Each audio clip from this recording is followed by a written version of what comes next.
You're still watching Ways. Now, Conflict Resolution Day is a global event intended to promote the concept of peaceful conflict resolution, created in 2005 by the Association for Conflict Resolution, that's ACR.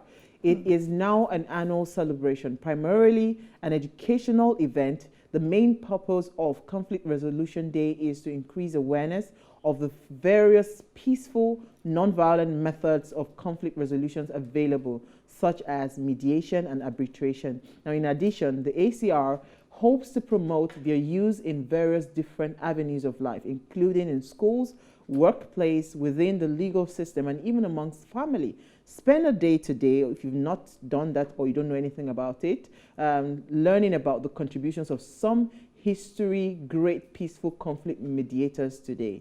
There were some people that decided to be the mediators for peace and unity. So spend time today to learn about those people. I mean, this is one big topic that I always look at and I say, I think we do not have that capacity for conflict resolution in this country. A lot of times we always speak violence. Now see the conversation between the Nigerian youth and the government. So instead of you to find creative ways to resolve the seeming conflict, you are using almost violence. Like a tyrannical, authoritative approach to say, you know what, don't do this, shut it down, blah, blah, blah. That's not how to resolve any conflict, even within family situation. Yeah. I mean, I can't just say, no, it's either my way or nothing, right? But so, go ahead. Okay. No, easy. Go ahead. No, let me say, I'm saying it from the, you mentioned the family situation. Yeah. I'm a divorced lady. And the reason why I'm divorced is because my ex-husband wanted it his way or the highway. And if you always want to be right, instead of just having peace and coming to a compromise, at the end of the day, someone is going to get strong enough to walk away or confront you. I walked away. Okay, I'm just talking about the families. I understand. Yeah. But I will look at it from another perspective, worldwide. Basically, nothing has ever been resolved by fighting war or some sort of violence in any form or in any way. In the context that they still have to come back to the table to actually have that dialogue. And in the course of having that dialogue, that is where conflict mediation actually comes into play. So negotiation is paramount. Always more powerful than you having to fight. Exactly. Mama, you want to say something? Oh, well, I mean, it's a continuous conversation, let me put it that way. Yeah. And we say something in Toastmasters. We say feedback is the breakfast of champions. Absolutely. So when you begin to accept criticism, it's important because it helps you to grow. It helps you to know what is not working, and it helps you to understand the mind, the perception of who you are dealing with. The truth of it is that we are different human beings. Absolutely. And we see things from different perspectives. If we're not able to hear one another's perspective, then it will, like Laide rightly said, it's your way or the highway. Absolutely. Then it can result to conflict. And the best way to resolve conflict is being able to, like we have, of course, established so far, to have that dialogue where we can hear one another out, and then we can reach a compromise where we celebrate a win-win situation. Absolutely. And you also know that thing, just the simple exercise of having a 6 on the table. Absolutely. Where you see the 6 and I see a 9. And neither one of us is all about perspective. People don't tend to give other people that benefits. Absolutely. Makes sense. All right, so what are we starting with? Easy, for the life. What's your story? Okay, what caught my attention? It was a guest day. No, let's save the best for last. Let's save the best for last. So I'm going to keep it short, and it's all about Ruggedman, who is talking about not giving his monies to any police officer currently because of the fact that, they've not treated Nigerians fairly, not since inception, basically. So he says, I will no longer give police officers my money, says Ruggedman. And this is as a result of the fact that he's tired of the way police officers actually treat Nigerian citizens. Now, another thing we should also take into cognizance is the fact that we do not, in quote, keep our documents when we have our documentations with our cars, or when those of us that have cars. In quote, those of us that have cars in quote, we do not tend to have our proper documentations, and that's when we are accosted by police officers. We tend to beg and look for ways to give them money and bribe them in the course of it. So it is important. We need to curb that concept. No, the weekend. So they always look for something. I was on the phone with Norma, interestingly, one night, and I decided to take through Freedom Way. I think I shared it. Yes. Yeah. And I was driving. Like on that Freedom Way, they had maybe like 6 or 7 police checkpoints. Why? Yeah. I was wondering. So they were just parking cars. So when they got to my turn, they were like, park. I knew my documents were complete. Yeah. So he said, open your boot, that I should come down. I said, no. After that story we read about boot opening and police, I said, no, sir, please. We have information that we are not supposed to come down from our vehicles. I have pressed the button in my car, the boot is open. Go and look at it. He said, no, you have to follow me. I said, no, I'm sorry. He said, bring your papers. So I brought the papers out, everything. When he saw that this one, it's not going to work. It's not his bad back. He said, just be going. Because he had so many people that they had packed on the road. It was like 11 p.m. Due to incomplete documentation. Of course. So, like you rightly said, you also must not give them that room to be able to capitalize on it and take advantage of the situation. Yeah, exactly. Your story.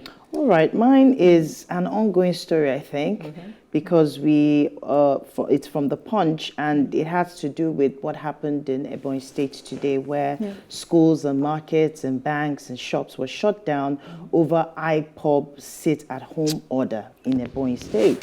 And it was said that the exercise made it impossible for business to have its way in Ebonyi State, where even schools were shut down for between 7 a.m. to 10 a.m.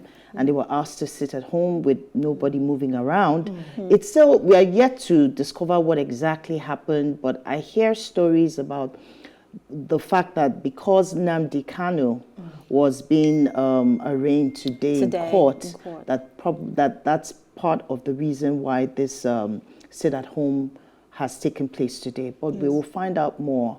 I'm just wondering how this situation about IPOB is going to, what's the next step? Because if states are held under such siege, then it's becoming a problem that, or a situation of concern. So let's see how it unfolds. And the fact that anybody, a group, can just decide to shut a state down, and there's nothing anybody can do. That is not the state government. They claim that it's insecurity that they're protecting you from. That's why they say just obey the rules of that. All right, so Laide. Yes. Your turn. You know me, I like to fight for the people that don't have a voice, or the ones that have been bold enough to express what they feel. So you all heard the story yesterday of this guy, Patrick Eholo, from Canada, who had been...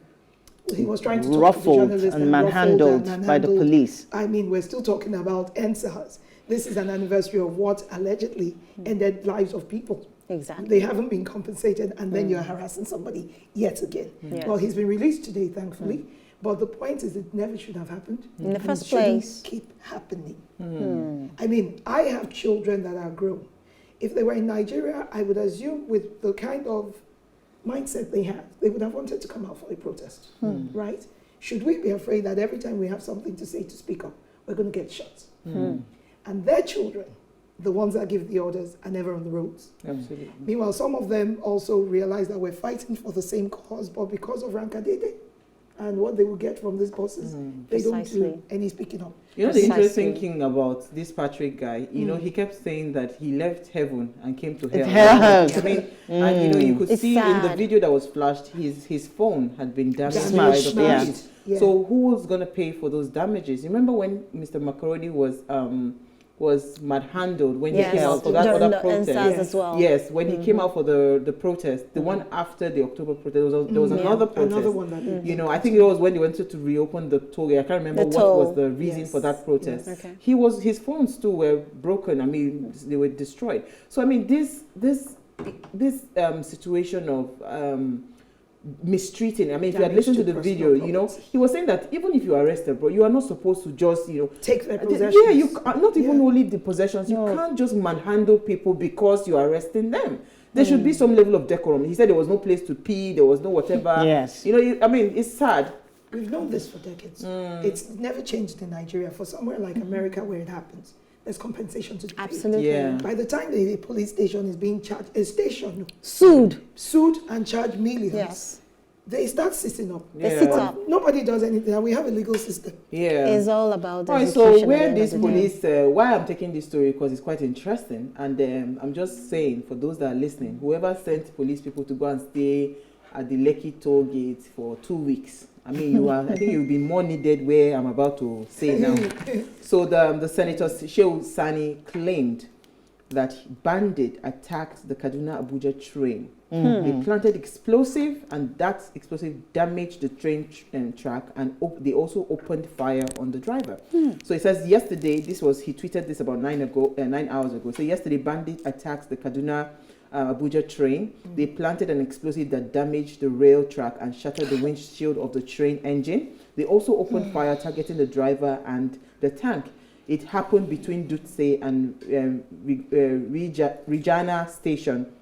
The driver struggled to move towards Kaduna-Rigasa station. This early morning, I was on board when our train ran over the explosive, damaged railings. Now, the train nearly skidded off its track when we miraculously escaped. All Kaduna-Abuja train operation. He's suggesting now that they need to be suspended for today until the issue is addressed. Absolutely. So, yes, because this, you know why it's scary for me? My parents still live in Kaduna State, and every time Sanzi wants to go to Zaria, she's always using the train because the allegation is that the roads are terrible. They are they are kidnapping. They are unsafe. So people they shifted to using the train because it was supposed to be a safer route. Now, seeing this, I am scared because this is something that I would have even done because I was planning to go to Abuja, then take a train to Kaduna. You know, so this is really scary for me. So when we are deploying military guys